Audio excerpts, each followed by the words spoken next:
ഹരേ കൃഷ്ണ. ഹരേ കൃഷ്ണ. എല്ലാവർക്കും പ്രണാമം. ഹരേ കൃഷ്ണ. ഹരേ കൃഷ്ണ മാതാജി. ഹരേ കൃഷ്ണ പ്രഭുജി. ഹരേ കൃഷ്ണ. എല്ലാവർക്കും പ്രണാമം. ഹരേ കൃഷ്ണ. ഹരേ കൃഷ്ണ. ഹരേ കൃഷ്ണ. ഓം നമോ ഭഗവതേ വാസുദേവായ. ഓം നമോ ഭഗവതേ വാസുദേവായ. ഓം നമോ ഭഗവതേ വാസുദേവായ. ഓം അജ്ഞാനതിമിരാന്തസ്യ ജ്ഞാനാഞ്ജനാശലാകയ ചക്ഷുരുന്മീലിതം യേന തസ്മൈ ശ്രീ ഗുരവേ നമഃ. നമോ വിഷ്ണുപാദായ കൃഷ്ണപ്രേഷ്ഠായ ഭൂതലേ ശ്രീമതേ ഭക്തിവേദാന്ത സ്വാമിനിതി നാമിനേ. നമസ്തേ സാരസ്വതേ ദേവേ ഗൗരവാണി പ്രചാരിണേ നിർവിശേഷ ശൂന്യവാദി പാശ്ചാത്യദേശതാരിണേ. ജയ ശ്രീ കൃഷ്ണ ചൈതന്യ പ്രഭു നിത്യാനന്ദ ശ്രീ അദ്വൈത ഗദാധര ശ്രീവാസാദി ഗൗര ഭക്ത വൃന്ദ. ഹരേ കൃഷ്ണ കൃഷ്ണ കൃഷ്ണ ഹരേ ഹരേ, ഹരേ രാമ രാമ രാമ ഹരേ ഹരേ. ഹരേ കൃഷ്ണ. ശ്രീ ശ്രീ രാധാ ഗോവിന്ദ ടെമ്പിൾ ഇസ്കോൺ ബാംഗ്ലൂരിന്റെ 18 ദിവസത്തെ ഭഗവത്ഗീത ക്ലാസ്സിലേക്ക് എല്ലാവർക്കും സ്വാഗതം. അധ്യായം 4 അതീന്ദ്രിയ ജ്ഞാനം അല്ലെ. ഇന്ന് 4ാമത്തെ അധ്യായമാണ് അതീന്ദ്രിയ ജ്ഞാനം. 1 മുതൽ 3 വരെയുള്ള അധ്യായം നമ്മൾ കണ്ടു അല്ലെ. ഇന്ന് 4ാമത്തെ അധ്യായം. 1ാമത്തെ അധ്യായം അർജുന വിഷാദ യോഗം, 2 ഗീതാവിഷയ സംഗ്രഹം, 3 കർമ്മയോഗം കഴിഞ്ഞ് 4ാമത്തെ അധ്യായം അതീന്ദ്രിയ ജ്ഞാനം. ഇന്നത്തെ അധ്യായത്തിലേക്ക് നിൽക്കാണ്. അപ്പൊ നമ്മള് എന്താണ് ഇന്നലത്തെ അധ്യായത്തിൽ നമ്മൾ കണ്ടത്? ഹരേ കൃഷ്ണ. ഹരേ കൃഷ്ണ. വേഗം പറഞ്ഞിട്ട് നമുക്ക് 4ലേക്ക് കിടക്കാം. എന്താണ് ഇന്നലെ നമ്മൾ കണ്ടത്? കർമ്മത്തെ കുറിച്ച് കർമ്മത്തെ കുറിച്ച് അല്ലെ. നമ്മള് കർമ്മം ചെയ്യണമെന്ന് ഭഗവാൻ പറഞ്ഞു വന്നു. കർമ്മത്തിന് നമുക്ക് മാറി നിൽക്കാൻ സാധിക്കില്ല.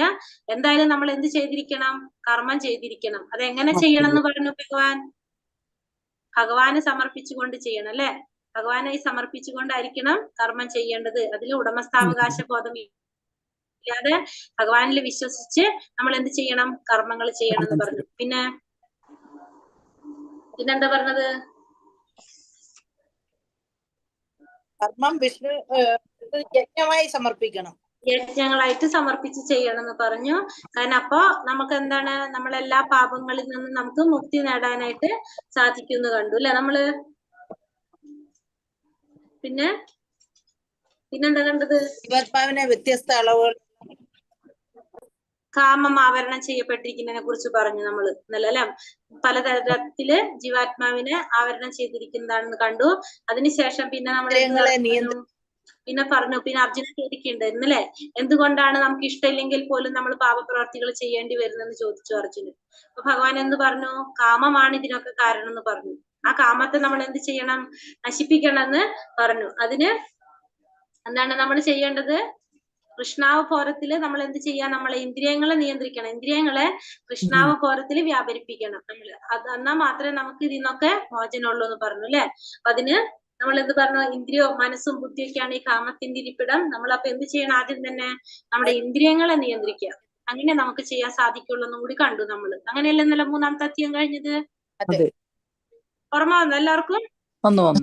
ഇനി ഇന്ന് 4ാമത്തെ അധ്യായം അതീന്ദ്രിയ ജ്ഞാനം. അതീന്ദ്രിയ ജ്ഞാനം എന്ന് വെച്ചാൽ എന്താണ്? അതീന്ദ്രിയമായ ജ്ഞാനം അല്ലെ. അതീന്ദ്രിയമായിട്ടുള്ള നമ്മുടെ ഇന്ദ്രിയങ്ങൾക്ക് അപ്പുറത്തുള്ള അറിവിനാണ് നമുക്ക് എന്ത് പറയാൻ സാധിക്കുന്നത്? അതീന്ദ്രിയ ജ്ഞാനം എന്ന് പറയാനായിട്ട് സാധിക്കുന്നത്. അതീന്ദ്രിയമായിട്ടുള്ള നമ്മുടെ ഇന്ദ്രിയങ്ങൾക്ക് അപ്പുറത്തുള്ള കാര്യങ്ങൾ. അത് ആരെ കുറിച്ചായിരിക്കും? ഭഗവാനെ കുറിച്ചായിരിക്കും അല്ലെ. നമ്മുടെ ഇന്ദ്രിയങ്ങൾക്ക് അപ്പുറത്തുള്ള കാര്യങ്ങൾ എന്ന് പറഞ്ഞാൽ ആരെ കുറിച്ചാണത്? ഭഗവാനെ കുറിച്ചിട്ടുള്ള കാര്യങ്ങൾ. അതാണ് ഇന്നത്തെ അധ്യായത്തില് അതീന്ദ്രിയ ജ്ഞാനം എന്ന് പറഞ്ഞു. അപ്പൊ കർമ്മം ചെയ്ത് നമുക്ക് പരിശുദ്ധരായാൽ മാത്രമേ നമുക്ക് എന്ത് സാധിക്കുള്ളൂ? ഭഗവാനെ കുറിച്ച് മനസ്സിലാക്കാനായിട്ട് സാധിക്കുള്ളൂ. ഭഗവാനെ കുറിച്ച് ഗ്രഹിക്കണമെങ്കിൽ നമുക്ക് എന്ത് വേണം? നമ്മുടെ ഭൗതികമായ ഇന്ദ്രിയങ്ങൾ കൊണ്ട് നമുക്ക് ഭഗവാനെ കുറിച്ച് മനസ്സിലാക്കാനായിട്ട് സാധിക്കില്ല. നമ്മുടെ ഇന്ദ്രിയങ്ങള് മാലിന്യം നിറഞ്ഞതാണ് നമ്മുടെ ഇന്ദ്രിയങ്ങള്. അപ്പൊ നമുക്ക് എന്ത് വേണം? ആദ്യം തന്നെ അതിനെ പരിശുദ്ധമാക്കണം. അത് നമ്മൾ എന്ത് ചെയ്യാ? നമ്മള് നാമം ചൊല്ലിക്കൊണ്ടും കർമ്മം ചെയ്യുക. അതായത് ഭഗവാന് സമർപ്പിച്ചുകൊണ്ട് കർമ്മങ്ങൾ ചെയ്ത് നമ്മൾ പരിശുദ്ധരായി മാത്രം, ഉടമസ്ഥാവകാശ ബോധം ഇല്ലാതെ നമ്മൾ എന്ത് ചെയ്യണം? ആ കർമ്മത്തിന്റെ ഫലത്തിൽ ആസക്തി ഇല്ലാതെ നമ്മൾ കർമ്മം ചെയ്ത് പരിശുദ്ധരായി ഭഗവാന്റെ നാമം ജപിച്ച് പരിശുദ്ധരായ മാത്രമാണ് നമുക്ക് ആരെ കുറിച്ച് മനസ്സിലാക്കാനും അറിയാനും ഗ്രഹിക്കാനും സാധിക്കുന്നത്? ഭഗവാനെ കുറിച്ച്. അപ്പൊ അല്ലാതെ നമുക്ക് എന്ത് സാധിക്കില്ല? നമ്മുടെ ഇന്ദ്രിയങ്ങൾ കൊണ്ട് നമുക്ക് ഭഗവാനെ കുറിച്ച് അറിയാനോ മനസ്സിലാക്കാനോ ഗ്രഹിക്കാനോ സാധിക്കില്ല. അപ്പൊ നമ്മൾ ആദ്യം തന്നെ എന്തില്ല? നമ്മൾ പരിശുദ്ധരാകണം. പരിശുദ്ധമാകാനായിട്ട് നമുക്കുള്ള വഴി എന്താണ്? നാമം ജപിക്കുക, ഭഗവാന്റെ നാമം ജപിക്കുക. അതേപോലെ തന്നെ കർമ്മങ്ങൾ ചെയ്യണം, പക്ഷെ അതെങ്ങനെ ഭഗവാന് സമർപ്പിച്ചുകൊണ്ട് നമ്മൾ ചെയ്യുക. അങ്ങനെയാണ് നമുക്ക് നമ്മുടെ ഇന്ദ്രിയങ്ങളെ പരിശുദ്ധമാക്കാനായിട്ട് സാധിക്കുന്നത്. അപ്പൊ ഇന്ന് അധ്യായം 4 അതീന്ദ്രിയ ജ്ഞാനത്തെ കുറിച്ച് നമുക്ക് നോക്കാം. ഭഗവാനെ കുറിച്ച് പറയാണ് ഈ അധ്യായത്തില്. അധ്യായം 4 അതീന്ദ്രിയ ജ്ഞാനം, ജ്ഞാനയോഗം നമുക്ക് നോക്കാം. ഹരേ കൃഷ്ണ. ഓം നമോ ഭഗവതേ വാസുദേവായ. ശ്രീ ഭഗവാനുവാച ഇമം വിവസ്വതേ യോഗം പ്രോക്തവാനാഹമവ്യയം വിവസ്വാൻ മനവേ പ്രാഹ മനോരിക്ഷാഗവേ പ്രവീത്. ശ്രീ ഭഗവാൻ പറഞ്ഞു, എന്താ പറഞ്ഞത്? സനാതനമായ ഈ യോഗത്തെ പണ്ട് ഞാൻ സൂര്യദേവനായ വിവസ്വാൻ ഉപദേശിച്ചു. വിവസ്വാൻ മനുഷ്യവംശ പിതാവായ മനുവിനും മനു ഇഷാഖുവിനും ഉപദേശിച്ചു. അപ്പൊ ആദ്യം എന്താ പറയുന്നത് ഭഗവാനോട്? ഈ സനാതനമായ ഈ യോഗത്തെ പണ്ട് ഞാൻ ആർക്ക് ഉപദേശിച്ചിട്ടുണ്ടായിരുന്നു? സൂര്യദേവനായ വിവസ്വാന് ഞാൻ ഉപദേശിച്ചു കൊടുത്തിട്ടുണ്ടായിരുന്നത്. അതിനുശേഷം വിവസ്വാൻ മനുഷ്യവംശ പിതാവായിട്ടുള്ള മനുവിനും മനു ഇഷാഖുവിനും ഉപദേശിച്ചു കൊടുത്തു. അപ്പൊ ഭഗവാൻ ഇത് അർജുനൻ ഉപദേശിക്കുന്നതിന് മുന്നേ തന്നെ ആർക്ക് ഉപദേശിച്ചിട്ടുണ്ടായിരുന്നു? സൂര്യദേവനായ വിവസ്വാൻ ഉപദേശിച്ചിട്ടുണ്ടായിരുന്നു. വിവസ്വാൻ അത് മനുഷ്യവംശ പിതാവായിട്ടുള്ള മനുവിനും മനു പിന്നീട് അത് ഇഷ്വാകുവിനും ഉപദേശിച്ചു കൊടുത്തു എന്നാണ് ഇവിടെ പറയുന്നത്. അപ്പൊ ഈ സെന്റൻസിൽ ഒരു പ്രത്യേകത ഉണ്ട്. ഇവിടെ ഭഗവാൻ എന്താ പറഞ്ഞിരിക്കുന്നത്? ഈ യോഗത്തെ ഞാൻ സൂര്യദേവനായ വിവസ്വാൻ ഉപദേശിച്ചു പറഞ്ഞിരിക്കുന്നത്. സൂര്യദേവനായ വിവസ്വാൻ അങ്ങനെ പറയുമ്പോ ആ സെന്റൻസിന് എന്തെങ്കിലും പ്രത്യേകത നമുക്ക് ഫീൽ ചെയ്യുന്നുണ്ടോ? സൂര്യദേവനായ വിവസ്വാൻ എന്ന് പറയുമ്പോ? ഹരേ കൃഷ്ണ, തോന്നിയോ? സൂര്യദേവനായ വിവസ്വാൻ എന്ന് പറയുന്നത് വിവസ്വാന് പറയുന്നുണ്ട് ആരെങ്കിലും?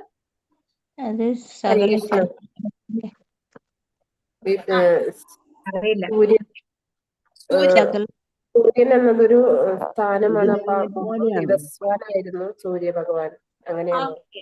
ഹരേ കൃഷ്ണ മാതാജി, താങ്ക് യു മാതാജി. അപ്പൊ ഈ ഇവിടെ പറഞ്ഞത് എന്താണ്? സൂര്യദേവനായ വിവസ്വാൻ എന്ന് പറയുന്നത് നമ്മൾ പറഞ്ഞാ വിവസ്വാൻ എന്ന് പറഞ്ഞാൽ ആ വിവസ്വാനെ നമ്മൾ വിശേഷിപ്പിക്കുകയാണ് അല്ലെ, സൂര്യദേവൻ എന്ന് പറഞ്ഞിട്ട്.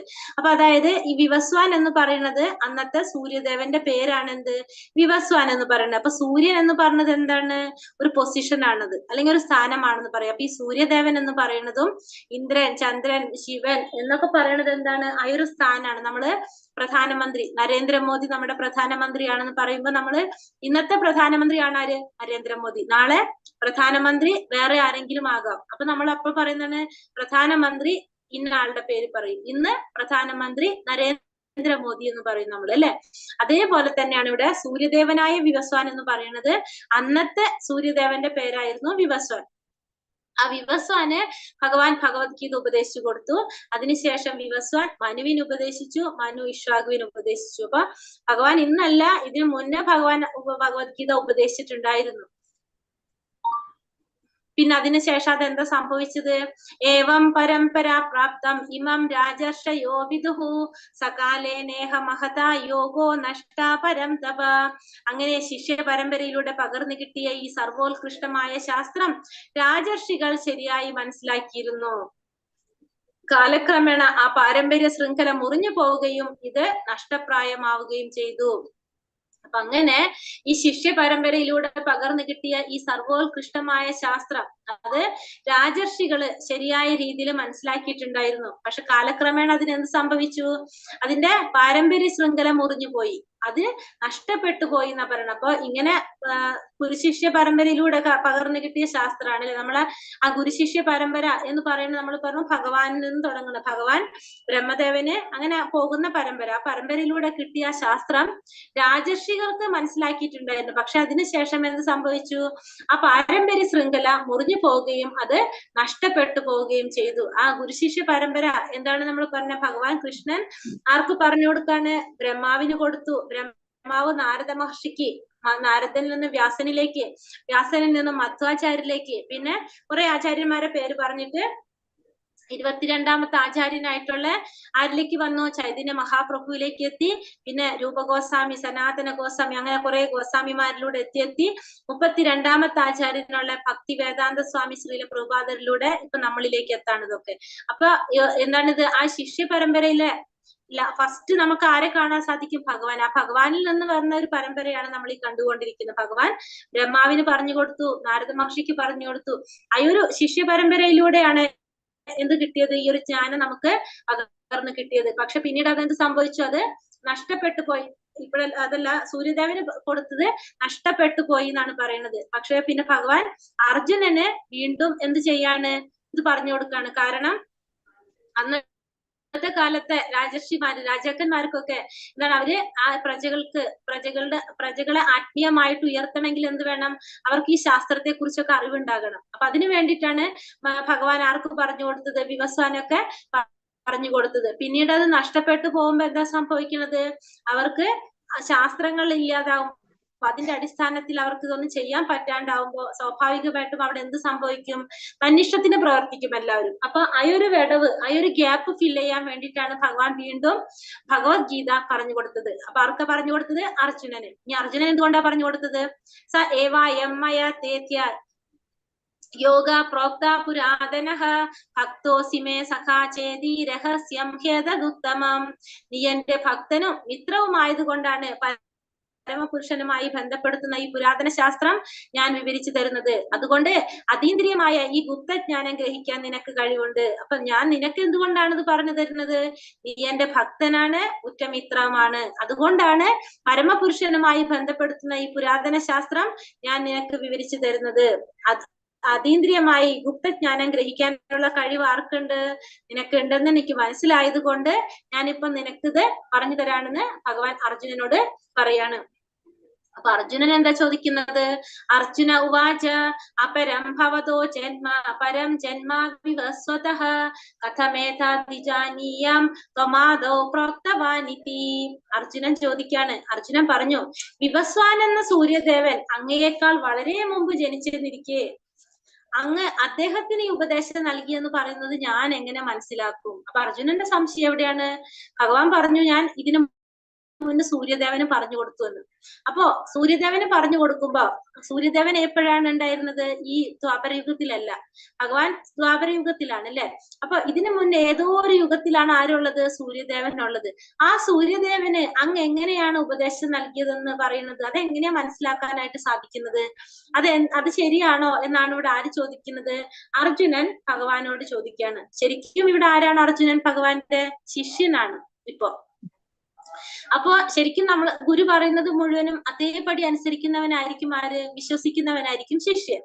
പക്ഷെ ഇവിടെ അർജുന ഈ ഒരു ചോദ്യം ചോദിക്കുന്നത് അർജുനന് വിശ്വാസമില്ലാത്തത് കൊണ്ട് മാത്രമല്ല, അർജുനൻ ഇത് ചോദിക്കുന്ന എന്തിനു വേണ്ടിയിട്ടാണ്?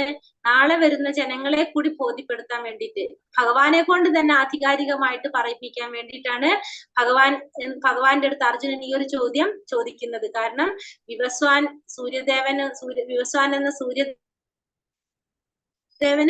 അങ്ങ് പറഞ്ഞു കൊടുത്തു എന്ന് പറയുന്നതിന്റെ ആധികാരികം അതെങ്ങനെയാണ് ലോജിക്ക് അത് മനസ്സിലാക്കി കൊടുക്കാൻ വേണ്ടിയിട്ടാണ് അർജുനൻ ഈ ഒരു ചോദ്യം ഭഗവാന്റെ അടുത്ത് ചോദിക്കുന്നത്. അപ്പൊ ആധികാരികമായിട്ട് തന്നെ അതിന്റെ ഉത്തരം ആരെ കൊണ്ട് പറയിപ്പിക്കുകയാണ്? അർജുനൻ ഇവിടെ ഭഗവാനെ കൊണ്ട് പറയിപ്പിക്കുകയാണ്. ശ്രീ ഭഗവാനുവാച. അപ്പൊ ഭഗവാൻ എന്താ പറയുന്നത്? ചോദിച്ചപ്പോ ഭഗവാൻ ഉത്തരം പറയുന്നത് എന്താണ്? ബഹൂനി മേ വ്യതീതാനി ജന്മാനി തവ ചാർജുന താന്യഹം വേദ സർവാണി നത്വം വേദാത പരം തപ. ശ്രീ ഭഗവാൻ പറഞ്ഞു, ശത്രുക്കളെ കീഴടക്കുന്നവനെ, എനിക്കും നിനക്കും എണ്ണമറ്റ ജന്മങ്ങൾ കഴിഞ്ഞു പോയിരിക്കുന്നു. എനിക്ക് അതെല്ലാം ഓർമ്മിക്കാൻ കഴിയും, നിനക്കതിന് കഴിയില്ല. അപ്പൊ എന്താ പറഞ്ഞത് ഇവിടെ ഭഗവാൻ അർജുനനോട്? ശത്രുക്കളെ കീഴടക്കുന്നവനെ, എനിക്കും നിനക്കും എണ്ണമറ്റ ജന്മങ്ങൾ കഴിഞ്ഞു പോയിരിക്കുന്നു. അപ്പൊ നമുക്ക് രണ്ടുപേർക്കും കുറെ ജന്മങ്ങൾ കഴിഞ്ഞു പോയിട്ടുണ്ട്, നിനക്കും എനിക്കും. പക്ഷെ നിനക്ക് അതൊന്നും ഓർക്കാൻ സാധിക്കുന്നില്ല, എനിക്ക് അതെല്ലാം ഓർക്കാനായിട്ട് സാധിക്കുമെന്ന് ഭഗവാൻ ഇവിടെ അർജുനന് പറഞ്ഞു കൊടുക്കാണ്. കാരണം കുറെ ജന്മങ്ങള് നമ്മൾ പറഞ്ഞല്ലേ, നമുക്ക് എന്താ സംഭവിക്കുന്നത്? നമ്മൾ ഒരു ജന്മം കഴിഞ്ഞ് അടുത്ത ജന്മത്തിലേക്ക് വരുമ്പോ ആത്മാവ് ശരീരം മാറുന്നതോടുകൂടി ആ ഓർമ്മകൾ മുഴുവൻ നമുക്ക് ഇല്ലാതാകാണ് ചെയ്യുന്നത്. നമ്മളിപ്പോ ഈ ഒരു ജന്മത്തില് നമ്മൾ ഈ ശരീരത്തിൽ നിന്ന് ആത്മാവ് പോയി ആ ജീവാത്മാവ് എന്ത് ചെയ്യും? വേറൊരു ശരീരം സ്വീകരിക്കും. അപ്പൊ ഈ ശരീരത്തിൽ ഉണ്ടായിരുന്ന നമ്മുടെ ഓർമ്മകൾ മുഴുവൻ നമുക്ക് ഈ ശരീരം മാറുന്നതോടുകൂടി ആ ഓർമ്മ മുഴുവൻ നമ്മളെ നശിച്ചു പോകും. പക്ഷെ ഭഗവാന്റെ എങ്ങനെയാണ്? ഭഗവാൻ അതീന്ദ്രിയനാണ്. ഭഗവാന്റെ ശരീരത്തിന് നാശം സംഭവിക്കുന്നില്ല. അതുകൊണ്ട് തന്നെ ഭഗവാന്റെ ശരീരവും ആത്മാവും എല്ലാം ഒന്ന് തന്നെയാണ്. അപ്പൊ ഭഗവാന്റെ ശരീരത്തിന് നാശം സംഭവിക്കുന്നില്ല. ഭഗവാന് അതീന്ദ്രിയനായതുകൊണ്ട് തന്നെ ഭഗവാൻ എന്തറിയാൻ സാധിക്കും? ഭഗവാന് ഇന്നത്തെ കാര്യവും ഇന്നലത്തെ കാര്യവും നാളത്തെ കാര്യവും ആർക്കറിയാൻ സാധിക്കും? ഭഗവാൻ അറിയാൻ സാധിക്കും. പക്ഷെ അർജുനനോട് പറയാണ്, നീ അന്ന് നീയും ഉണ്ടായിരുന്നു, ഞാനും ഉണ്ടായിരുന്നു. അന്ന് നീ വേറെ ഏതോ ഒരു പേരിൽ നീ ഉണ്ടായിരുന്നു, ഞാനും ഉണ്ടായിരുന്നു. പക്ഷെ നിനക്ക് അതൊന്നും ഓർമ്മിക്കാൻ സാധിക്കുന്നില്ല, എനിക്ക് അതെല്ലാം ഓർക്കാൻ സാധിക്കും. അപ്പൊ എണ്ണമറ്റ ജന്മങ്ങൾ നമ്മുടെ രണ്ടുപേരുടെയും കഴിഞ്ഞു, പക്ഷെ നിനക്ക് അതൊന്നും ഓർക്കാൻ സാധിക്കുന്നില്ല. കാരണം നമ്മുടെ എന്താണ്, ശരീരം മാറുന്നതോട് കൂടി നമുക്ക് എന്ത് സംഭവിക്കാണ്? എല്ലാ സ്മരണകളും നമുക്ക് നഷ്ടമാകാണ് ചെയ്യുന്നത്. പക്ഷെ ഭഗവാന്റെ എങ്ങനെയാണ്? സച്ചിദാനന്ദ സ്വരൂപമാണ് ഭഗവാന്റെ സച്ചിദാനന്ദ സ്വരൂപനായതുകൊണ്ട് തന്നെ ഭഗവാന്റെ ശരീരത്തിന് ഒരിക്കലും മാറ്റമില്ലാത്തത് കൊണ്ട് ഭഗവാന് എന്ത് സംഭവിക്കുന്നില്ല? ഭഗവാന് ഒന്നും മറവി സംഭവിക്കുന്നില്ല. ഭഗവാൻ എല്ലാതും ഓർമ്മിക്കാനായിട്ട് സാധിക്കുന്നു. പക്ഷെ അർജുനന് ഇതൊന്നും സാധിക്കുന്നില്ല എന്ന് ഭഗവാൻ പറയാണ്. ഇനി ഭഗവാന്റെ അവതാരത്തെ കുറിച്ച് പറയാണ്. എന്താ പറയണത്? അച്ചോപീസ് സന്നിവായാത്മാ ഭൂതാനാമീശ്വരോപി സൻ പ്രകൃതിം സ്വാമധിഷ്ഠായ സംഭവ്യാമാത്മമായയാ. എനിക്ക് പിറവിയില്ല. ഭഗവാൻ എന്താ പറയണത്? എനിക്ക് പിറവിയില്ല, എന്റെ അതീന്ദ്രിയമായ ശരീരത്തിന് നാശം നേരിടുകയില്ല, ജീവജാലങ്ങൾക്കെല്ലാം അധിപതിയാണു ഞാൻ. എന്നിരിക്കലും യുഗം തോറും എന്റെ ആദിമവും അതീന്ദ്രിയവുമായ രൂപത്തിൽ ഞാൻ അവതരിക്കുന്നു. അർജുനനോട് പറഞ്ഞു കൊടുക്കാണ്, എനിക്ക് പിറവിയില്ല, എന്റെ അതീന്ദ്രിയമായ ശരീരത്തിന് നാശം നേരിടുന്നില്ല, എല്ലാ ജീവജാലങ്ങളുടെയും അധിപതിയാണ് ഞാൻ. എന്നിരിക്കലും യുഗം തോറും എന്റെ ആദിമവും അതീന്ദ്രിയവുമായ രൂപത്തിൽ ഞാൻ അവതരിച്ചു കൊണ്ടേയിരിക്കുന്നു. അപ്പൊ ഭഗവാൻ ഇവിടെ പറയാണ്, ഭഗവാന്റെ ശരീരത്തിന് ഒരിക്കലും നാശം സംഭവിക്കുന്നില്ല, ഭഗവാന് പിറവിയില്ല, ജനനോ ഇല്ല, മരണോ ഇല്ല, പിറവിയും ഇല്ല. ഭഗവാൻ അവതരിച്ചുകൊണ്ടാണ് ഇരിക്കുന്നത്.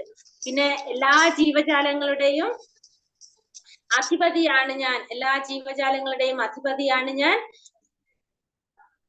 എന്നിരിക്കലും യുഗം തോറും ഞാൻ എന്റെ ആദിമവും അതീന്ദ്രിയവുമായ രൂപത്തിൽ അവതരിച്ചു കൊണ്ടേയിരിക്കുന്നു എന്ന് ഭഗവാനോട് പറയണം. അപ്പൊ ഭഗവാന്റെ ശരീരം എന്ന് പറയുന്നത് എങ്ങനെയാണ്? അതീന്ദ്രിയമായ ശരീരമാണ്. ആ ശരീരത്തിന് ഒരിക്കലും നാശം നേടുന്നില്ല. നമ്മുടെ ശരീരം എങ്ങനെയാണ്?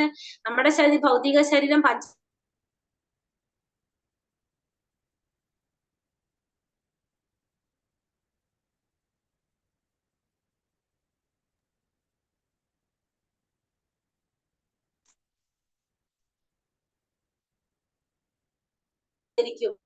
ഇപ്പൊ നമ്മളെ മുന്നില് ഭഗവാൻ ഒരു സാധാരണ മനുഷ്യനെ പോലെ കണ്ടു കഴിഞ്ഞാലും നമുക്ക് അത് ഭഗവാനാണെന്ന് പോലും നമുക്ക് മനസ്സിലാക്കാൻ സാധിക്കില്ല. കാരണം എന്താണ്? നമ്മുടെ എങ്ങനെയാണ്? നമ്മുടെ ശരീരം ഭൗതികമാണ്, നമ്മുടെ കണ്ണുകൾ ഭൗതികമായത് തന്നെ നമുക്ക് ഭഗവാനെ മനസ്സിലാക്കാനായിട്ട് സാധിക്കില്ല. പക്ഷെ ഭഗവാന്റെ ശരീരം എങ്ങനെയാണ്? അതീന്ദ്രിയമായിട്ടുള്ളതാണ്. ഇപ്പൊ എന്താ പറഞ്ഞത്? കുരുക്ഷേത്ര യുദ്ധം നടക്കുന്ന സമയത്ത് ഭഗവാന് മക്കളുണ്ട്, പേരക്കുട്ടികളുണ്ട് അല്ലെ, അവരൊക്കെ യുദ്ധത്തിലുണ്ട്. അപ്പൊ അത്രയും പ്രായമുണ്ട് ഭഗവാൻ. എന്നിട്ടും ഭഗവാനെ നമുക്ക് എങ്ങനെയാ കാണപ്പെടുന്നത്? നവയൗവനത്തിലാണ് ഭഗവാൻ എന്ത് കാണാനായിട്ട് സാധിക്കുന്നത്. എപ്പോഴും ഭഗവാൻ എന്താണ്? ഒരേപോലെയാണ് ഭഗവാൻ കാണപ്പെടുന്നത് നമ്മള്. അപ്പൊ അതെന്തുകൊണ്ടാണ്? ഭഗവാന്റെ ശരീരത്തിന് ഒരിക്കലും എന്ത് സംഭവിക്കുന്നില്ല? നാശം സംഭവിക്കില്ല. ഭഗവാന് ഈ ജരാനരകളൊന്നും ഭഗവാനെ ബാധിക്കുന്നില്ല. നമ്മൾ ജനിച്ച് നമുക്ക് ഓരോ പ്രായത്തും നമ്മളെ ശരീരത്തിന് മാറ്റം സംഭവിച്ചുകൊണ്ടിരിക്കുന്നുണ്ട്. നമുക്ക് നരകൾ സംഭവിക്കും. നമുക്ക് ഓരോ സമയത്തിനനുസരിച്ച് പ്രായത്തിനനുസരിച്ച് നമുക്ക് മാറിക്കൊണ്ടിരിക്കും. പക്ഷെ ഭഗവാന്റെ ശരീരം അതീന്ദ്രിയമായത് കൊണ്ട് തന്നെ വാർദ്ധക്യം ഒന്നും ആരെ ബാധിക്കുന്നില്ല? ഭഗവാന്റെ ശരീരത്തെ ബാധിക്കുന്നില്ല. അപ്പൊ അതുകൊണ്ട് ഭഗവാൻ എല്ലാ സമയത്തും എങ്ങനെ കാണപ്പെടും? കൗമാരത്തിൽ നമ്മളിപ്പോ കൗമാരം വരും, യൗവനം വരും, വാർദ്ധക്യം വരും, ഇങ്ങനെ പല സ്റ്റേജസിൽ കടന്നു പോകും.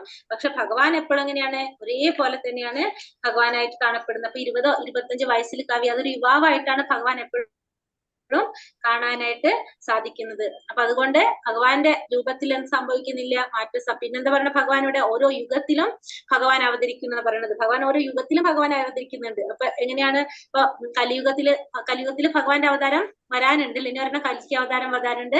രഹസ്യ അവതാരം നമ്മൾ ഇന്നലെ പറഞ്ഞു. ആരാണ്? ചൈതന്യ മഹാപ്രഭു അവതരിച്ചത് പറഞ്ഞു. പിന്നെ സത്യുഗത്തില് ഭഗവാന്റെ അവതാരം ആരായിരുന്നു?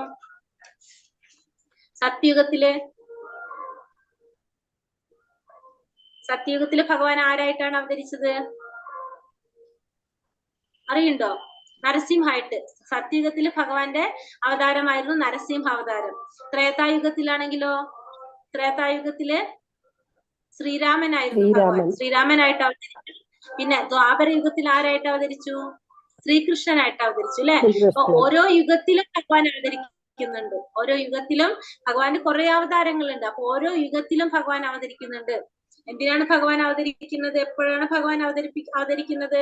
യഥാ യഥാ ഹി ധർമ്മസ്യ ഗ്ലാനിർഭവതി ഭാരത അഭ്യുത്ഥാനമധർമ്മസ്യ തദാത്മാനം സജാമ്യഹം.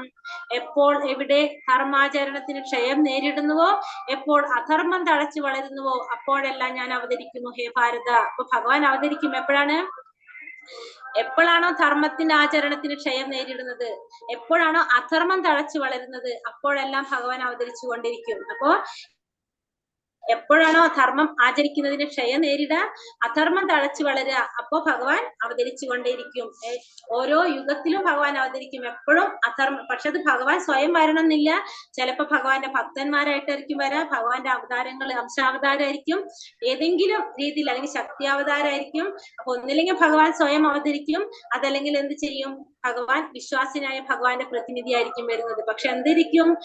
ധർമാചരണത്തിന് ക്ഷയം നേരിടുമ്പോ, അല്ലെങ്കിൽ അധർമ്മം തഴച്ചു വളരുമ്പോ അവതരിക്കും എന്നുള്ളത് ഉറപ്പാണ്. അപ്പൊ അതുകൊണ്ടാണ് പറയുന്നത്, അത് എവിടെ വേണമെങ്കിലും ആവാം. നമ്മൾ ഈ ഭാരതത്തിൽ തന്നെ ആവണമെന്നില്ല, പ്രപഞ്ചത്തിൽ എവിടെ വേണമെങ്കിലും ഭഗവാൻ അവതരിക്കാം. അപ്പൊ അവതരിക്കുന്നത് എന്തിനാണ്? ധർമ്മത്തിന് ക്ഷയം നേരിടുമ്പോ, അധർമ്മം തഴച്ചു വളരുമ്പോ ഭഗവാൻ അവതരിച്ചു കൊണ്ടേയിരിക്കും. എന്തിനാണ് ഭഗവാൻ അവതരിക്കുന്നത്? പരിത്രാണായ സാധൂനാം വിനാശായ ച ദുഷ്കൃതാം ധർമ്മ സംസ്ഥാപനാർത്ഥായ സംഭവാമി യുഗേ യുഗേ.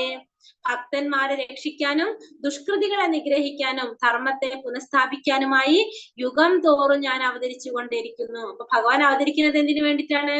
ഭക്തന്മാരെ രക്ഷിക്കാൻ, ദുഷ്കൃതികളെ നിഗ്രഹിക്കാൻ, ധർമ്മത്തെ പുനഃസ്ഥാപിക്കാൻ. 3 കാര്യങ്ങളാണ് പറഞ്ഞതിൽ. ഒന്ന് ഭക്തന്മാരെ രക്ഷിക്കുക, ദുഷ്കൃതികളെ നിഗ്രഹിക്കുക, പിന്നെ ധർമ്മത്തെ പുനഃസ്ഥാപിക്കുക. ഈ 3 കാര്യങ്ങൾക്കായിട്ട് ഭഗവാൻ അവതരിച്ചു കൊണ്ടേയിരിക്കുക. അപ്പൊ ഭക്തന്മാരെ രക്ഷിക്കുക, ദുഷ്കൃതികളെ നിഗ്രഹിക്കുക, ധർമ്മത്തെ പുനഃസ്ഥാപിക്കുക. ഇതിനു വേണ്ടിയിട്ടാണ് ഭഗവാൻ അവതരിക്കുന്നത്. ഓരോ യുഗത്തിലും ഭഗവാൻ അവതരിക്കും. ലക്ഷ്യം എന്തിനാണ്? ഭക്തരെ രക്ഷിക്കണം, ദുഷ്കൃതികളെ നിഗ്രഹിക്കണം, ധർമ്മത്തെ പുനഃസ്ഥാപിക്കുക. ഇതിനാണ് ഭഗവാൻ അവതരിക്കുന്നത്. ഇത് ഭഗവാൻ ചൈതന്യ മഹാപ്രഭുവായിട്ട് കലിയുഗത്തിൽ നമ്മൾ പറഞ്ഞു, ഭഗവാൻ ചൈതന്യ മഹാപ്രഭുവായിട്ട് അവതരിച്ചിട്ട് ഭഗവാൻ സർവഭൗമ ഭട്ടാചാര്യർക്ക് ദർശനം കൊടുക്കാണ്. സന്യാസിയായിട്ട് വന്നതും ശ്രീകൃഷ്ണനായിട്ട് വന്നതും ശ്രീരാമനായിട്ട് അവതരിച്ചതും ആര് തന്നെയാണ്? ഞാൻ തന്നെയാണെന്ന് ഭഗവാൻ ദർശനം കൊടുക്കുന്നതാണത്. പിന്നെ ഇനി ഭഗവാന്റെ ജന്മത്തെ കുറിച്ച് പറയാണ്. എന്താ പറയുന്നത്? ജന്മ കർമ്മച്ച മേ ദിവ്യം ഏവം യോവേതി തത്വതഃ തെക്താദേഹം പുനർജന്മ നൈതി മാമേതി സ്വാർജുന. അല്ലയോ അർജുന, എന്റെ ജനനത്തിന്റെയും പ്രവർത്തികളുടെയും അതീന്ദ്രിയ സ്വഭാവം ഗ്രഹിച്ചവർ മരണശേഷം വീണ്ടും ഭൗതിക ലോകത്തിൽ പിറക്കുന്നില്ല, അവർ ശാശ്വതമായ എന്റെ ലോകത്തിലെത്തുന്നു. ഇവിടെ എന്താ പറഞ്ഞ? ജന്മകർമ്മച്ച മേ ദിവ്യം ഏവം യോവേത്തി തത്വതഃ തെക്താദേഹം പുനർജന്മ നൈതി മാമേതി സ്വാർജുന. ഭഗവാൻ പറയാണ്, അർജുന, എന്റെ ജനനത്തിന്റെയും പ്രവർത്തികളുടെയും അതീന്ദ്രിയമായ സ്വഭാവം ഗ്രഹിച്ചവർ, ഭഗവാനെ കുറിച്ച്, ഭഗവാന്റെ ജനനത്തെ കുറിച്ച്, ഭഗവാന്റെ പ്രവർത്തികളെ കുറിച്ച് അതീന്ദ്രിയമായ സ്വഭാവം ഗ്രഹിച്ചവർ ഒരിക്കലും എന്ത് സംഭവിക്കുന്നില്ല? അവർക്ക് മരണശേഷം ഒരിക്കലും ഭൗതിക ലോകത്തിൽ ജന്മമെടുക്കേണ്ടതായിട്ട് വരുന്നില്ല. ഭഗവാനെ കുറിച്ച് അതീന്ദ്രിയമായ രീതിയിൽ മനസ്സിലാക്കിയവർക്ക് ഭൗതിക ലോകത്തിൽ വീണ്ടും ജന്മമെടുക്കേണ്ടി വരില്ല. അവർ ശാശ്വതമായിട്ടുള്ള എന്റെ ലോകത്തിലെത്തുന്നു. അവരെപ്പോഴും ശാശ്വതമായിട്ടുള്ള ഭഗവാന്റെ ലോകം, ഗോലോക വൃന്ദാവനത്തിലേക്ക് എത്താനായിട്ട് ആർക്ക് സാധിക്കും? ഭഗവാനെ അതീന്ദ്രിയമായ രീതിയിൽ ഭഗവാനെ മനസ്സിലാക്കിയവർക്ക് ഭഗവാന്റെ ശാശ്വതമായ ലോകത്തിലേക്ക് എത്താനായിട്ട് സാധിക്കുകയാണ് ചെയ്യുന്നത്. ഇനി ഇവിടെ ഒരു കഥ പറയാണ് ഭഗവാന്റെ ഒരു ലീലയാണത്. ദാമോദര ലീല എന്ന് പറയും. ദാമോദര മാസം, കാർത്തിക മാസം എന്ന് പറയും. അതായത് ഒക്ടോബർ നവംബർ മാസമാണ് ഭഗവാന് ഏറ്റവും പ്രിയപ്പെട്ട മാസമാണ്. ആ മാസത്തിൽ നടത്തുന്ന ഭഗവാന്റെ ഒരു ലീലയെ കുറിച്ച് പറയാണ്. ഭഗവാൻ വളരെ കുട്ടിയായിരിക്കുമ്പോ ഉറങ്ങിക്കെടുക്കാണ്. ഉറക്കത്തിന് എഴുന്നേറ്റ് വന്നിട്ട് അമ്മയുടെ അടുത്ത് എന്ത് പറയും? വിശക്കണോ എന്ന് പറയും, പാല് കൊടുക്കാനായിട്ട് പറയും. അപ്പൊ അമ്മ കുട്ടിയെ മടിയിലിരുത്തി പാല് കൊടുക്കാണ്. അങ്ങനെ പാല് കൊടുത്തുകൊണ്ടിരിക്കുമ്പോഴാണ് അമ്മയ്ക്ക് എന്ത് ഓർമ്മ വന്നത്?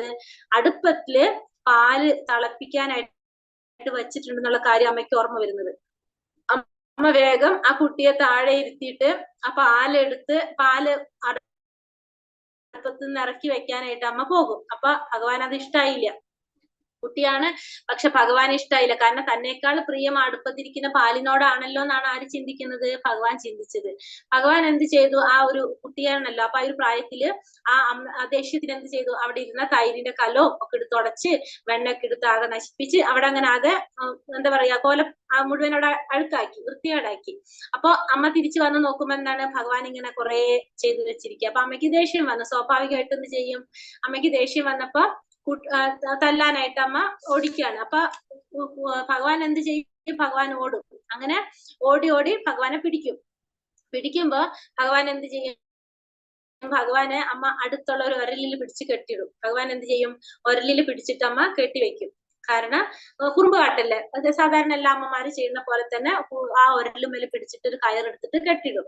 അപ്പൊ കെട്ടിടാൻ നോക്കുമ്പോ കെട്ടിയിടുമ്പോഴും ഭഗവാൻ അവിടെ ഒരു ലീല ചെയ്യുന്ന വെച്ചിട്ടുണ്ടെങ്കിൽ ഭഗവാനെയാണ് കെട്ടുന്നതിൽ. അപ്പൊ ഭഗവാനെ കെട്ടിടുമ്പോ ആ കയറ് എത്ര എത്തിച്ചിട്ടും ആ കയർ എത്തുന്നില്ല. അങ്ങനെ അമ്മയുടെ പരിശ്രമം കുറെ കയറ് ഒരു ചെറിയൊരു പീസ്, ഒരു എന്താ പറയാ, ഒരു അങ്കുലം എന്നാ പറയുന്നത്. അതായത് ചെറിയൊരു അങ്കുലം പിന്നെ ബാക്കി വരാണ്. അപ്പൊ എന്ത് ചെയ്യും? വേറൊരു കയർ കൂട്ടി കെട്ടും. എന്നിട്ട് നോക്കുമ്പോഴും അത്രയും തന്നെ കുറവ്. അങ്ങനെ വീണ്ടും വീണ്ടും ഇങ്ങനെ ചെയ്തുകൊണ്ട് പിന്നെ ലാസ്റ്റ് ഭഗവാൻ എന്ത് ചെയ്യാനത് ചെയ്യാനായിട്ട് അത് കൊടുക്കാണ്, പെർമിഷൻ കൊടുക്കാണ് അമ്മയ്ക്ക്. അങ്ങനെ കെട്ടും. അതായത് ഭഗവാൻ പറയുന്നതാണ് നമ്മള് എന്താണ്? പരിശ്രമവും ഭഗവാന്റെ അനുഗ്രഹവും കാരുണ്യം ഉണ്ടെങ്കിൽ മാത്രമേ നമുക്ക് എന്ത് ചെയ്യാൻ സാധിക്കുള്ളൂ? എന്തൊരു പ്രവൃത്തി നമുക്ക് ചെയ്യാനായിട്ട് സാധിക്കുള്ളൂ. നമുക്ക് അതിനെന്ത് വേണം? ഒന്ന് നമ്മുടെ പരിശ്രമം വേണം, രണ്ട് ഭഗവാന്റെ കാരുണ്യം വേണം. അങ്ങനെ ഒരലുമേല് പിടിച്ചമ്മ മകനെ കെട്ടിയിടാണ്. അപ്പൊ മകനെ കെട്ടിയിട്ട് കിടക്കുമ്പോ ഭഗവാന്റെ നമ്മൾ എന്താണ്? ദിവ്യത്വത്തെ കുറിച്ചാണ് പറയുന്നത് അല്ലെ? ഭഗവാൻ പ്രായം നമുക്ക് കണ്ടാൽ തന്നെ അറിയാം, ചെറിയൊരു പ്രായമാണ്. അപ്പൊ ഭഗവാൻ അറിയാം ഭഗവാന്റെ വരവും കാത്തിരിക്കുന്ന രണ്ട് വൃക്ഷങ്ങള് എന്തിലുണ്ട്? ഈ വൃന്ദാവനത്തിലുണ്ടെന്ന്. ആ ഭഗവാൻ എന്ത് ചെയ്യണം? ഒരലും വലിച്ച് പോകാണ്. കാരണം ആ തോട്ടത്തില് രണ്ട് വൃക്ഷങ്ങള്, നാരദ മഹർഷിയുടെ ശാപം കൊണ്ട് നിൽക്കുന്ന രണ്ട് വൃക്ഷങ്ങളുണ്ട്. അതായത് കുബേരൻ, ദേവന്മാരുടെ ഭണ്ഡാര സൂക്ഷിപ്പുകാരനായ കുബേരന്റെ മക്കളായ എന്താണ്? മണിഗ്രീവനും നളകുബേരനും നാരദ മഹർഷിയുടെ ശാപം കൊണ്ട് ആ വൃന്ദാവന തോട്ടത്തില് രണ്ട് വൃക്ഷങ്ങളായിട്ട് നിൽപ്പുണ്ട്. ആ വൃക്ഷങ്ങൾക്ക് ശാപമോക്ഷം കൊടുക്കാനായിട്ട് ആർക്കാ സാധിക്കുന്നത്? ഭഗവാനാണ് സാധിക്കുന്നത്. കാരണം തന്റെ ഭക്തനായിട്ടുള്ള നാരദ മഹർഷി പറഞ്ഞത് അങ്ങനെയാണ്. എന്താണ്? മഹാഭഗവാൻ വൃന്ദാവനത്തില് അവതരിക്കുന്ന സമയത്ത് അവർക്ക് മോക്ഷം കിട്ടുമെന്നാണ് പറഞ്ഞത്. അപ്പൊ അതിനു വേണ്ടിയിട്ട് അപ്പൊ ഭഗവാൻ എന്ത് ചെയ്യണം? ഈ ഒരലും വലിച്ച് ആ തോട്ടത്തിലേക്ക് കടക്കുമ്പോ ആ രണ്ട് വൃക്ഷങ്ങളുടെ ഇടയിൽ കൂടെ പോകുമ്പോ ആ രണ്ട് വൃക്ഷങ്ങൾക്ക്, അതായത് മണിഗ്രീവനും നളകുബേരനും എങ്ങനെയാണ്? അവർക്ക് മോക്ഷം കിട്ടാണ്. കാരണം അവര് ഐശ്വര്യത്തിൽ മതിമറന്ന് എന്താ പറയാ, മതിമറന്ന് ആഘോഷിക്കുന്ന സമയത്ത് നാരദ മഹർഷിയെ കണ്ടിട്ട് അവര് ഗവനിച്ചില്ല. അങ്ങനെ നാരദ മഹർഷി അവരെ ശപിക്കുകയാണ് ചെയ്യുന്നത്. അപ്പൊ അങ്ങനെയാണ് അവര് തോട്ടത്തില് വൃക്ഷങ്ങളായിട്ട് മാറുന്നത്. അങ്ങനെ ഇവർക്ക് രണ്ടുപേർക്കും മോചനം കിട്ടണം. ആ പ്രായം നമ്മൾ കാണണം. അപ്പൊ ഭഗവാന്റെ ആ ദിവ്യത്വത്തിന്റെ ഒരു എന്താ പറയുക, ഏതൊരു ചെറിയൊരു പ്രായമാണെങ്കിലും ഭഗവാൻ എപ്പോഴും എങ്ങനെയാണ്? അതീന്ദ്രിയനാണ്. ഭഗവാന് രൂപോ പ്രായോ അതൊന്നും ഭഗവാന് വിഷയമില്ല. ഭഗവാൻ എപ്പോഴും ഭഗവാന് ചെയ്യേണ്ട കാര്യങ്ങള് ഏതൊരു പ്രായത്തിലായാലും ഭഗവാൻ എപ്പോഴും എങ്ങനെയാണ്? 1 വയസ്സുള്ള കുട്ടിയായിരുന്നാലും 6 മാസമുള്ള ഒരു കുട്ടിയായാലും 100 വയസ്സായ ഒരു മനുഷ്യനായാലും ഭഗവാൻ എപ്പോഴും അതീന്ദ്രിയൻ തന്നെയാണ്. അപ്പൊ ഏതൊരു പ്രായത്തിലും നമ്മളൊക്കെ കാണുന്നത് എങ്ങനെ? ഭഗവാനായ ഒരു പ്രായത്തിൽ ഭഗവാൻ എപ്പോഴും എങ്ങനെയാണ്? അതീന്ദ്രിയനാണെന്ന് ഭഗവാന്റെ ആ ജന്മത്തിന്റെ ദിവ്യത്വത്തെ കുറിച്ചാണ് നമ്മള് ഇപ്പൊ ഈ പറഞ്ഞൊരു കഥയിലൂടെ നമുക്ക് മനസ്സിലാക്കിയത്. വീതരാഗഭയ ക്രോധ മന്മയാ മാമുപാശ്രിതാഃ ബഹവോ ജ്ഞാന തപസ ഭൂതമദ്ഭാവമാഗതഃ. രാഗം, ഭയം, ക്രോധം എന്നിവയിൽ നിന്ന് മോചിതനായി എന്നിൽ തന്നെ മുഴുകി ശരണം പൂകിയ അനേകം പേർ എന്നെ പറ്റിയുള്ള ജ്ഞാനത്താൽ ശുദ്ധീകൃതരായി എന്നിൽ ദിവ്യ പ്രേമബദ്ധരായിട്ടുണ്ട്. ഇവിടെ എന്താ പറയണത്? രാഗം, ഭയം, ക്രോധം എന്നിവയിൽ നിന്ന് മോചിതരായിട്ട് എന്നിൽ തന്നെ ശരണം പൂകി എന്നിൽ തന്നെ മുഴുകി ശരണം പൂകി അനേകം പേർ എന്നെ പറ്റിയുള്ള ജ്ഞാനത്താൽ ശുദ്ധീകൃതരായി എന്നിൽ ദിവ്യ പ്രേമബദ്ധരായിട്ടുണ്ട്. അപ്പൊ എന്തിൽ നിന്നൊക്കെ മോചനം വേണം നമുക്ക്? ഒന്ന് രാഗം, പിന്നെ ഭയം, ക്രോധം. രാഗം എന്ന് പറഞ്ഞാൽ എന്താണ്? ഭൗതികമായിട്ടുള്ള സുഖങ്ങളിലുള്ള ആസക്തി, അത് രാഗം. ഭയം എന്ന് പറഞ്ഞാൽ മരണത്തോടുള്ള ഭയം, അല്ലെങ്കിൽ ശരീരത്തിനോടുള്ള ഒരു ഭയം. പിന്നെ ക്രോധം എന്ന് പറഞ്ഞാലോ, ക്രോധം, ദേഷ്യം. ഈ 3 കാര്യങ്ങളിൽ നിന്ന് നമുക്ക് മോചിതനായി കഴിഞ്ഞിട്ട് ഭഗവാനിൽ തന്നെ ശരണം പൂകിയിട്ടുള്ള കുറെ പേര് ജ്ഞാനം നേടിയിട്ട് ഭഗവാന്റെ ജ്ഞാനം നേടിക്കൊണ്ട് നമുക്ക് എന്താ സാധിക്കും? ശുദ്ധീകൃതരാവാനായിട്ട് എന്താ പറയാ സാധിക്കുക? നമുക്ക് പരിശുദ്ധരാകാനായിട്ട് സാധിക്കും. അങ്ങനെ പരിശുദ്ധരായിക്കൊണ്ട് ഭഗവാനിൽ ദിവ്യപ്രേമബദ്ധരായിട്ടുണ്ട് എന്ന് ഇവിടെ പറയാണ്. യഥാമാം പ്രപദ്യന്തെ താംസ്തഥൈവാ ഭജാമ്യഹം മമാവത്മാനുവർത്തന്തെ മനുഷ്യ പാർത്ഥ സർവശഃ. എന്നിൽ ശരണം പ്രാപിക്കുന്നതിനനുസരിച്ച് ഏവർക്കും തക്കതായ പ്രതിഫലം ഞാൻ നൽകും. എന്റെ മാർഗത്തെ പിന്തുടരുന്നു. അപ്പൊ എന്നിൽ ശരണം പ്രാപിക്കുന്നതനുസരിച്ച്, എന്നിൽ എങ്ങനെയാണോ ശരണം പ്രാപിക്കുന്നത് അതനുസരിച്ച് ഞാൻ എന്ത് ചെയ്യാണ്? എല്ലാവർക്കും തക്കതായ പ്രതിഫലം നൽകുന്നു. അല്ലയോ കുന്തിപുത്ര, എല്ലാവരും എല്ലാ വിധത്തിലും എന്റെ മാർഗത്തെ പിന്തുടരുന്നു. അപ്പൊ ഭഗവാനിൽ എങ്ങനെയാണോ നമ്മൾ ശരണം പ്രാപിക്കുന്നത്, നമ്മൾ ഏത് രീതിയിലാണോ ഭഗവാൻ ആഗ്രഹിക്കുന്നത് ആ രീതിയിൽ ഭഗവാനെ പ്രാപിക്കാനുള്ള ഒരു അവസരം നമുക്ക് ആര് തരാണ്? ഭഗവാൻ തരാണ്. അപ്പൊ എല്ലാവരും എല്ലാ വിധത്തിലും ഭഗവാന്റെ മാർഗത്തെ പിന്തുടരുന്നു. അപ്പൊ ഏത് രീതിയിലാണ് നമ്മൾ ഭഗവാനെ ആഗ്രഹിക്കുന്നത് അല്ലെങ്കിൽ ഭഗവാനെ പ്രാപിക്കാനായിട്ട് നമ്മൾ ചിന്തിക്കുന്നത് ആ രീതിയിൽ നമുക്ക് ഭഗവാനെ പ്രാപിക്കാനായിട്ട് സാധിക്കും. ചിലര് സായുജ്യത്തിലായിരിക്കും ചിന്തിക്കുന്നുണ്ടാക്കാൻ, ചിലപ്പോൾ സാരൂപ്യത്തിലായിരിക്കും. ഏത് രൂപത്തിലാണ് നമ്മൾ ആഗ്രഹിക്കുന്നത് ആ വിധത്തിൽ നമുക്ക് ഭഗവാനെ പിന്തുടരാനായിട്ട്, ഭഗവാനെ സാക്ഷാത്കരിക്കാനായിട്ട് സാധിക്കും. ചാതുർവർണ്ണ്യം മയാ സൃഷ്ടം ഗുണകർമാ വിഭാഗശഃ തസ്യ കർത്താരമപി മാം നിത്യ കർത്താരമവ്യയം. പ്രകൃതി സഹജങ്ങളായ 3 ഗുണങ്ങളുടെയും തദനുസൃതമായ കർമ്മങ്ങളുടെയും മുൻനിർത്തിക്കൊണ്ട് മനുഷ്യ സമൂഹത്തിന്റെ 4 വർണ്ണങ്ങൾ ഞാൻ സൃഷ്ടിച്ചു. എന്നിരിക്കലും ഈ വിഭാഗങ്ങളെ സൃഷ്ടിച്ചിരിക്കലും അവ്യയനായ ഞാനല്ല ഇതിന്റെ കർത്താവ് എന്നറിയുക. ഇവിടെ എന്താ പറഞ്ഞ? പ്രകൃതി സഹജങ്ങളായ 3 ഗുണങ്ങള് നമ്മൾ ഇന്നലെ പഠിച്ചു. 3 ഗുണങ്ങൾ ഏതൊക്കെയാണ്? സത്വഗുണം, രജോ ഗുണം, തമോ ഗുണം. പിന്നെ കർമ്മങ്ങള്, ആ ത്രിഗുണങ്ങളുടെ അടിസ്ഥാനത്തില് നമ്മൾ ചെയ്യുന്ന കർമ്മങ്ങള്, അതിനെ മുൻനിർത്തിക്കൊണ്ട് മനുഷ്യ സമൂഹത്തില് 4 വർണ്ണങ്ങൾ ഭഗവാൻ സൃഷ്ടിച്ചു. ഏതൊക്കെയാണ് ആ വർണ്ണങ്ങള്? ബ്രാഹ്മണർ, ക്ഷത്രിയർ, വൈശ്യർ, ശൂദ്രർ. അതാണ് 4 വർണ്ണങ്ങൾ. ഇന്നലെ 4 ആശ്രമങ്ങൾ നമ്മൾ കണ്ടു. എന്താണ്? ബ്രഹ്മചര്യം, ഗൃഹസ്ഥം, വാനപ്രസ്ഥം, സന്യാസം. ഇന്ന് 4 വർണ്ണങ്ങൾ പറയാണ്. ബ്രാഹ്മണൻ, ക്ഷത്രിയൻ, വൈശ്യർ, ശൂദ്രൻ. ഈ 4 വർണ്ണങ്ങൾ ഭഗവാൻ സൃഷ്ടിച്ചു. എന്തിന്റെ അടിസ്ഥാനത്തിലാണ്? ഗുണങ്ങളുടെയും അതനുസരിച്ച് നമ്മൾ ചെയ്യുന്ന കർമ്മത്തിനെയും മുൻനിർത്തിക്കൊണ്ട്. അപ്പൊ ഗുണങ്ങളും അതനുസരിച്ച് ചെയ്യുന്ന കർമ്മത്തിന്റെയും അടിസ്ഥാനത്തിലാണ് 4 വർണ്ണങ്ങൾ സൃഷ്ടിച്ചത്. പക്ഷേ ഭഗവാനാണ് അത് സൃഷ്ടിച്ചതെങ്കിലും അതിന്റെ കർത്താവ് ഭഗവാനാണ്. പക്ഷെ ഭഗവാൻ അതിലൊരിക്കലും എന്ത് വരുന്നില്ല? ഭഗവാൻ അതിന്റെ കർത്താവ് ഭഗവാൻ അല്ലാന്ന് പറയാണ്. ഭഗവാനാണ് ഈ 4 ഗുണങ്ങൾ സൃഷ്ടിച്ചതെങ്കിലും ഭഗവാൻ ഇതിന് യാതൊരു ബന്ധവും ഭഗവാൻ അതില്ല. ഭഗവാൻ എങ്ങനെയാണ് ഈ ഗുണങ്ങൾക്ക് ഇതിന് അതീതനാണ്. ഭഗവാൻ ത്രിഗുണങ്ങൾക്ക് അതീതനാണെന്നാണ് പറയുക. അവ്യയനായ ഞാനല്ല അതിന്റെ എന്താണ് പറഞ്ഞ കർത്താവ് എന്ന് അറിയുക എന്ന് പറയണം. അപ്പൊ ഭഗവാൻ ഇതായിട്ട് യാതൊരു ബന്ധവുമില്ല. ഭഗവാൻ അത് സൃഷ്ടിച്ചു എന്ന് മാത്രമേ ഉള്ളൂ. നമാം കർമ്മണ്യ ലിപ്പന്തി നമേ കർമാ ഫലേ സ്പൃഹ ഇതി മാം യോപി ജാനാതി കർമ്മഭിർനാസ ഭത്യതേ. കർമ്മങ്ങളൊന്നും എന്നെ ബാധിക്കുകയില്ല, എനിക്ക് കർമ്മഫലേച്ഛയുമില്ല. എന്നെ കുറിച്ചുള്ള ഈ സത്യം മനസ്സിലാക്കിയവർ കർമ്മഫലങ്ങളാൽ ബന്ധിക്കപ്പെടുന്നുമില്ല. അപ്പൊ കർമ്മങ്ങളൊന്നും ഭഗവാനെ ബാധിക്കുന്നില്ല. ഭഗവാൻ എന്തുമില്ല? കർമ്മത്തിന്റെ ഫലേച്ഛയുമില്ല. എന്നെ കുറിച്ചുള്ള ഈ സത്യം മനസ്സിലാക്കിയവർ കർമ്മഫലങ്ങളാൽ ബന്ധിക്കപ്പെടുന്നു. അപ്പൊ ഭഗവാൻ എന്ത് ചെയ്താലും ആ കർമ്മങ്ങളൊന്നും ഭഗവാനെ ബാധിക്കുന്നില്ല. പിന്നെ കർമ്മത്തിന്റെ ഫലേച്ഛയും ഭഗവാനില്ല. കർമ്മം ചെയ്തു കഴിഞ്ഞാൽ അതിന്റെ ഫലവും ഭഗവാൻ ആഗ്രഹിക്കുന്നില്ല. ഭഗവാനെ കുറിച്ചുള്ള ഈ സത്യം മനസ്സിലാക്കിയവരാണെങ്കിലോ അവരൊരിക്കലും കർമ്മഫലങ്ങളാൽ ബന്ധിക്കപ്പെടുന്നില്ല. അവർക്കൊരിക്കലും അവരെല്ലാ കർമ്മങ്ങളും ആർക്ക് സമർപ്പിച്ചുകൊണ്ട് ചെയ്യും? ഭഗവാന് സമർപ്പിച്ചുകൊണ്ട്. കാരണം ഭഗവാനെ കുറിച്ച് സത്യത്തിൽ മനസ്സിലാക്കി കഴിഞ്ഞാൽ, ഭഗവാൻ ആരാണെന്ന് മനസ്സിലാക്കി കഴിഞ്ഞാൽ പിന്നെന്താണ്? ചെയ്യുന്ന എല്ലാ പ്രവൃത്തികളും നമ്മൾ ആർക്ക് സമർപ്പിക്കും? ഭഗവാന് സമർപ്പിക്കും. അപ്പൊ അവർക്ക് ഒരിക്കലും കർമ്മത്തിന്റെ ഫലങ്ങള് അനുഭവിക്കേണ്ടതായിട്ട് വരുന്നില്ല. അപ്പൊ ഒരു രാജാവിനെ പോലെ നമുക്കറിയാം, ഒരു മന്ത്രി, ഒരു സഭയില് രാജാവ്, ആ രാജാവ് എങ്ങനെയാണ്? കുറെ നിയമങ്ങൾ ഉണ്ടാക്കും രാജാവ്. പക്ഷെ ആ നിയമങ്ങളൊന്നും ആർക്ക് ബാധകമല്ല? രാജാവിന് ബാധകമല്ല. അവിടുത്തെ പ്രജകൾക്ക് മാത്രമാണ് ആ നിയമങ്ങൾ ബാധകം. അതേപോലെ തന്നെയാണ് ഭഗവാൻ. ഇത് ഓരോന്നും ഉണ്ടാക്കിയത് ഭഗവാനാണെങ്കിലും ഇതൊന്നും ഭഗവാന് ബാധകമല്ല, ഇതൊന്നും ഭഗവാനെ ബന്ധിക്കുന്നതുമല്ല എന്ന് ആ സത്യം മനസ്സിലാക്കി കഴിഞ്ഞാൽ അവരെ ഇത്തരത്തിലുള്ള ചെയ്യുന്ന കർമ്മത്തിന്റെ ഫലങ്ങള് അങ്ങനെയുള്ളവരെയും ബാധിക്കില്ല. തദ്വിധി പ്രണിപാതേന പരിപ്രശ്നേന സേവയ ഉപദേശന്തി തേ ജ്ഞാനം ജ്ഞാനിന തത്വദർശിനഃ. ഒരു ആധ്യാത്മിക ഗുരുവിനെ സമീപിച്ച് സത്യത്തെ കുറിച്ച് അറിയാനായിട്ട് ശ്രമിക്കണം. അദ്ദേഹത്തെ സേവിക്കുക, അദ്ദേഹത്തിൽ നിന്ന് വിനയപൂർവ്വം ചോദിച്ചറിയുക. ആത്മസാക്ഷാത്കാരം ലഭിച്ച ഒരാൾ സത്യം കണ്ടറിഞ്ഞിരിക്കുകയാൽ അദ്ദേഹത്തിന് ജ്ഞാനോപദേശം ചെയ്യാൻ കഴിവുണ്ട്. അപ്പൊ ഒരു ആധ്യാത്മിക ഗുരുവിനെ സമീപിച്ച് എന്ത് ചെയ്യണം? സത്യത്തെ കുറിച്ച് അറിയാനായിട്ട് ശ്രമിക്കണം. അദ്ദേഹത്തെ സേവിക്കുക, അദ്ദേഹത്തിൽ നിന്ന് വിനയപൂർവ്വം ചോദിച്ചറിയുക. കാരണം എന്താണ്? ആത്മസാക്ഷാത്കാരം ലഭിച്ച ഒരാൾക്ക് സത്യം കണ്ടറിഞ്ഞിരിക്കുന്നതിനാൽ അദ്ദേഹത്തിന് ജ്ഞാനോപദേശം ചെയ്യാനുള്ള കഴിവുണ്ട്. അപ്പൊ നമ്മൾ എന്താ ചെയ്യേണ്ടത്? ഒരു ആധ്യാത്മിക ഗുരുവിനെ സമീപിക്കാം. ആ ആധ്യാത്മിക ഗുരുവിൽ നിന്നായിരിക്കണം നമ്മൾ സത്യത്തെ കുറിച്ച് മനസ്സിലാക്കേണ്ടത്. ആ ഗുരു എങ്ങനെയായിരിക്കും?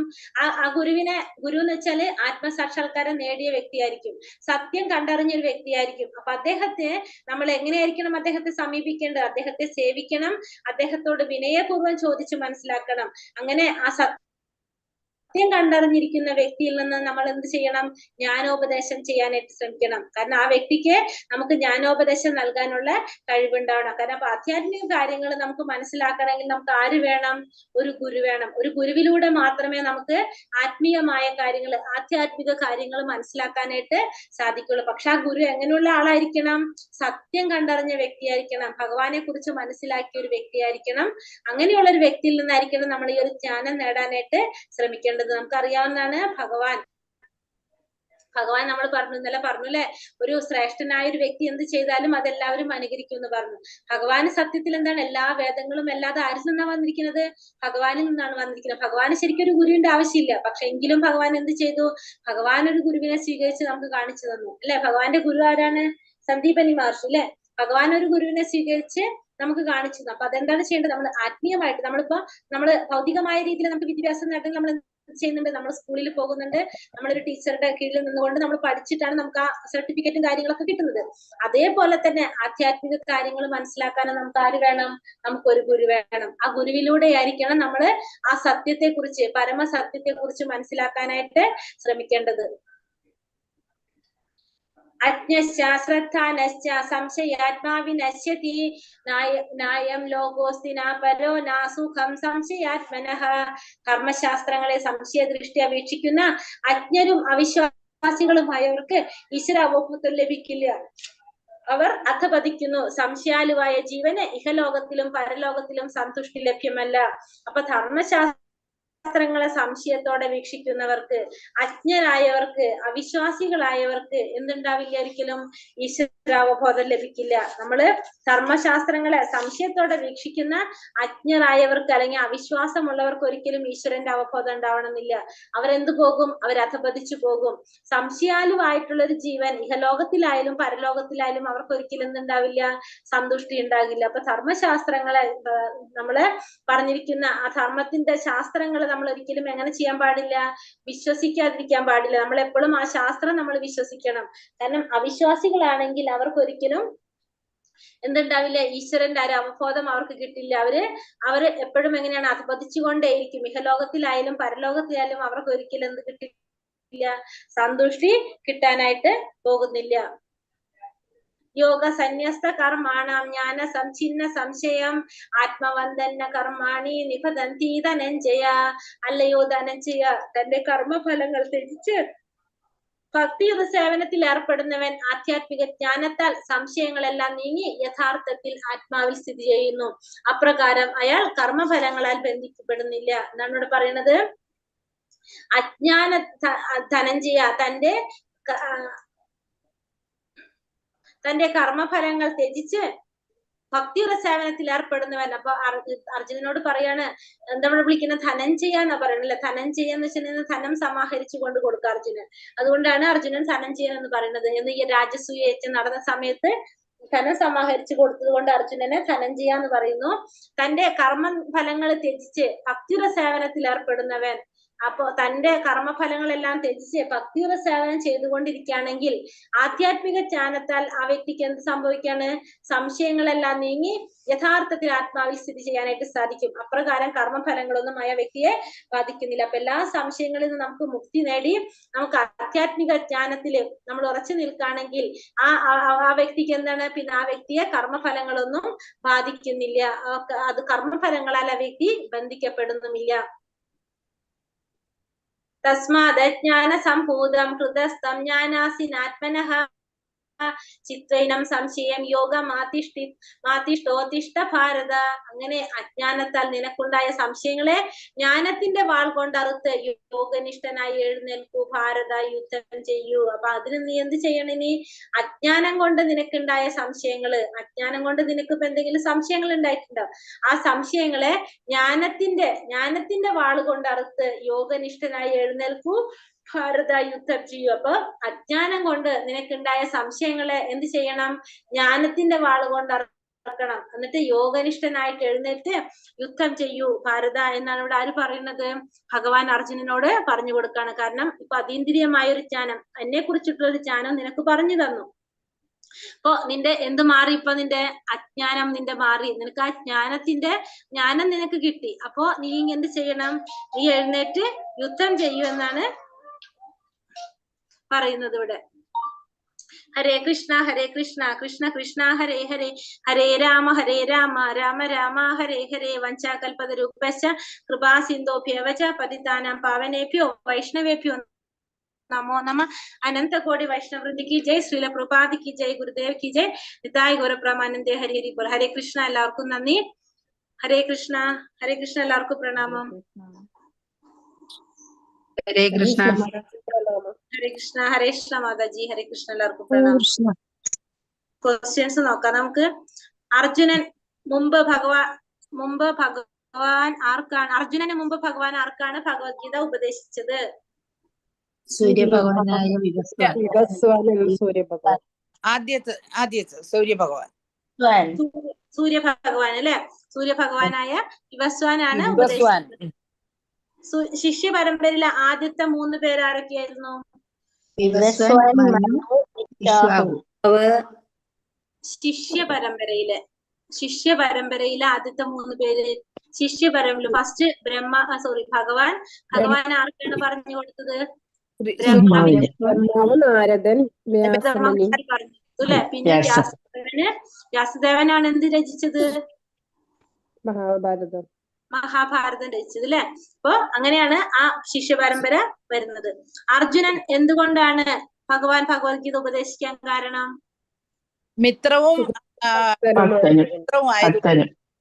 ഭക്തനുമാണ്, മിത്രവുമാണ്. ഉറ്റമിത്രവുമാണ്, ഭക്തനും ആയതുകൊണ്ടാണ് അർജുനന് ഭഗവാൻ എന്ത് പറഞ്ഞു കൊടുത്തത്? ഭഗവത്ഗീത പറഞ്ഞു കൊടുത്തത്. വിവസ്വാന ഭഗവത്ഗീത ഉപദേശിച്ചതിന് എങ്ങനെ എന്ന അർജുനന്റെ ചോദ്യത്തിന് ഭഗവാൻ നൽകുന്ന മറുപടി എന്താണ്? ഭഗവാനും അർജുനനും ഒരുപാട് ജന്മങ്ങൾ കഴിഞ്ഞു പോയിട്ടുണ്ട്. അപ്പൊ ആ ജന്മങ്ങളിലാണ് പറഞ്ഞു കൊടുത്തത്. നിനക്കതൊന്നും ഓർക്കാൻ സാധിക്കുന്നില്ല, എനിക്കതെല്ലാം ഓർക്കാനായിട്ട് സാധിക്കില്ലേ? കാരണം ശരീരം മാറുന്നതോടുകൂടി നമ്മുടെ ഓർമ്മ എന്താവും? നമ്മുടെ ഓർമ്മകളൊക്കെ ഇല്ലാതാകും. പക്ഷെ ഭഗവാന്റെ ശരീരം അതീന്ദ്രിയമാണ്. ഭഗവാൻ എന്ത് സംഭവിക്കുന്നില്ല? മാറ്റങ്ങളൊന്നും സംഭവിക്കുന്നില്ല. ഭഗവാൻ തന്റെ അവതാരത്തെ പറ്റി പറയുന്ന ശ്ലോകം ഏതാണ്?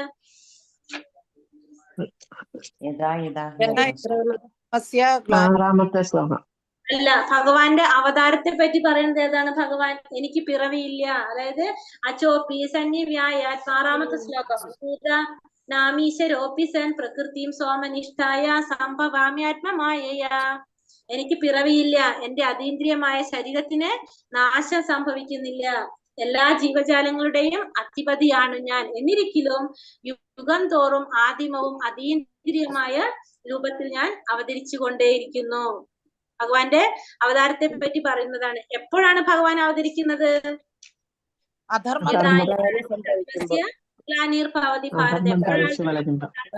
ക്ഷയം നേരിടുന്നത്, അധർമ്മം തഴച്ചു വളരുന്നത്, അപ്പോഴെല്ലാം ഞാൻ അവതരിക്കും. എന്തിനാണ് ഭഗവാൻ അവതരിക്കുന്നത്? എങ്ങനെയുള്ള സന്ദർഭത്തിലാണ് ഭഗവാൻ അവതരിക്കുന്നത്? ഭക്തന്മാരെ രക്ഷിക്കാൻ, ദുഷ്കൃതികളെ നിഗ്രഹിക്കാൻ, ധർമ്മത്തെ വിനാശായ ദുഷ്കൃതം അല്ലെ? എപ്പോഴാണോ ഭക്തന്മാരെ രക്ഷിക്കേണ്ടി വരുന്നത്, അല്ലെങ്കിൽ ദുഷ്കൃതികളെ നിഗ്രഹിക്കേണ്ടി വരുന്നത്, ധർമ്മത്തെ പുനഃസ്ഥാപിക്കേണ്ടി വരുന്നത്, അപ്പോഴെല്ലാം ഞാൻ അവതരിച്ചു കൊണ്ടേയിരിക്കും അല്ലെ? കലിയുഗത്തിലെ ഭഗവാന്റെ രഹസ്യമായ അവതാരം ആരാണ്? ചൈതന്യ മഹാപ്രഭു. 4 വർണ്ണങ്ങൾ ഏതെല്ലാമാണ്? ബ്രാഹ്മണർ, വൈശ്യർ, ശൂദ്രർ. എന്തിന്റെ അടിസ്ഥാനത്തിലാണ് ഇത് സൃഷ്ടിച്ചിരിക്കുന്നത്? ഗുണത്തിന്റെ അടിസ്ഥാനം. സഹജമായ ഗുണങ്ങളെയും അതനുസരിച്ച് നമ്മൾക്കിരിക്കുന്ന കർമ്മങ്ങളെയും കർമ്മത്തിന്റെയും അടിസ്ഥാനത്തില് ഗുണങ്ങൾ 3 ഗുണങ്ങളും അതനുസരിച്ച് വരുന്ന കർമ്മത്തിന്റെയും അടിസ്ഥാനത്തിലാണ് ഈ 4 വർണ്ണങ്ങള് ഭഗവാൻ സൃഷ്ടിച്ചത്. 4:34 ശ്ലോകത്തിൽ എന്തിനെ കുറിച്ചാ പറയുന്നത്? ആധ്യാത്മിക കാര്യങ്ങൾക്ക് ഗുരുവിനെ സമീപിച്ച് സത്യത്തെ കുറിച്ച് സത്യം കണ്ടറിഞ്ഞ ഒരു ആധ്യാത്മിക ഗുരുവിൽ ഒരു നിന്ന് മാത്രം ഗുരുവിനെ നമ്മൾ കേട്ട് മനസ്സിലാക്കുക. കുറിച്ചാണ് പറയുന്നത് അല്ലെ. 34-34 ശ്ലോകം എങ്ങനെയാണ്? തദ്വിധി പ്രണിപാതേന പരിപ്രശ്നേന സേവയ ഉപദേശന്തി തേജ്ഞാനം ജ്ഞാനിന തത്വദർശിന. അതായത് നമ്മളൊരു ഗുരുവിനെ സ്വീകരിക്കണം, ആധ്യാത്മിക ഗുരുവിനെ സമീപിച്ച് സത്യത്തെ കുറിച്ച് നമ്മൾ മനസ്സിലാക്കാനായിട്ട് ശ്രമിക്കണം. കാരണം ആ ഗുരു എങ്ങനെയായിരിക്കും? സത്യം കണ്ടറിഞ്ഞ വ്യക്തിയായിരിക്കും. അപ്പൊ ആ ഗുരുവിനെ നമ്മൾ എങ്ങനെ സമീപിക്കണം? സേവന മനോഭാവത്തോടെ ആയിരിക്കണം നമ്മള് സമീപിക്കേണ്ടത്. വിനയപൂർവ്വം ചോദിച്ച് ആ സത്യത്തെ കുറിച്ച്, പരമസത്യത്തെ കുറിച്ച്, ഭഗവാനെ കുറിച്ച് മനസ്സിലാക്കാനായിട്ട് ശ്രമിക്കണം. നമുക്ക് ഒരു ഗുരു ആവശ്യമാണെന്ന് പറയണം. അതിന് നമുക്ക് പറഞ്ഞ